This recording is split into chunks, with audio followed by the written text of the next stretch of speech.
Okay, so here we go. First, here's my issue. You don't have to be a roofer to be able to know that this roof is in serious need of some attention. This was evidently put on with the bare minimum cheapest rubber possible, and it shows. So around the perimeter, which is pretty important, you have these separations, right? So if you have a tire like that, you're not going to be able to get far. I'm re-recording this video because the last one was extremely windy.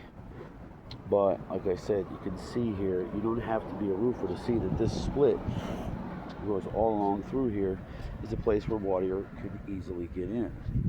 Second of all, let's take a look at this material. The flashing points are shot.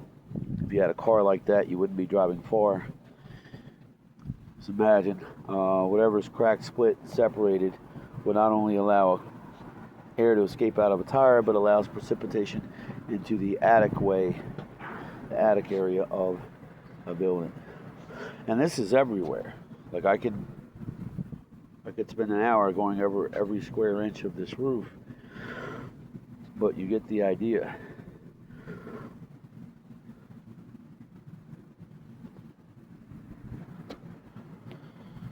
It helps to have proper lighting so you can see what's going on. Anyway, the perimeter along the side is split as well as the one in the front. Looks like somebody was maybe trying to flip this property. It did like a cheap material. But on top of that, the drive it out here is splitting and cracking, and that's going to be a problem. Here's your perimeter flashing that's shot.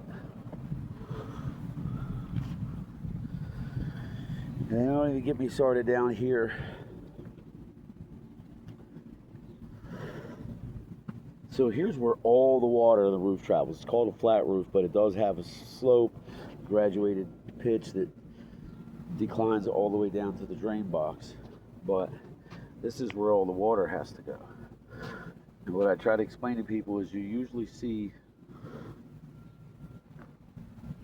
this type of failing going on, and you can have a leak a year or two before you even know it, because it's got to travel through the material, the decking, the insulation, and then the sheetrock before you ever see it. But this was done correctly. You can see this is splitting right by the drain box. You can see what's happening here. This is a shingle vent. It should have been flashed better. But yeah, essentially, you got 1,200 square foot of roof that needs attention. Obviously, I would recommend putting on a new roof, but in the event that you're unable to do that, you gotta drop some rubber here, and this has got to be done correctly with the build-up sheet in there that allows the water to drain off the roof. This is too flat.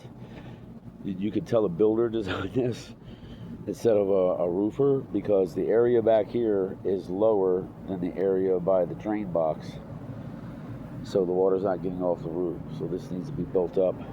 The good news is there's no weak wood, no weak joists. I've been on roofs that were like a trampoline because the wood was shot. You got 1,200 square roof here.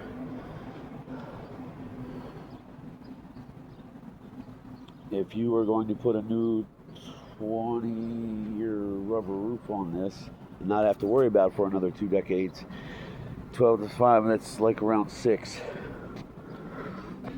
No, it's not around, it is 6. 12 times 5 is 6. You've got about 2,200 square foot of wall here. Let me show you.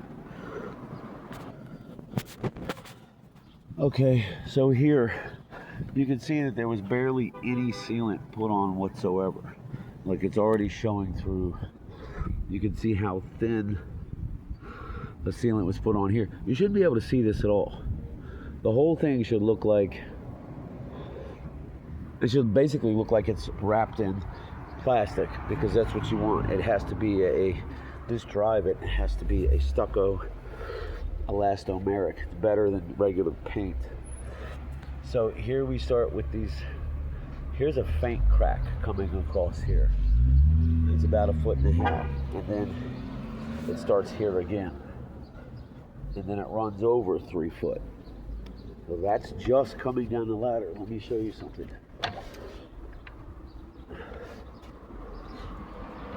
Over here, we're gonna run into this nightmare of splitting. Here's this window. It's by the, what is this, internet service? If you look up directly by here, you're gonna see this 2 foot wide split here.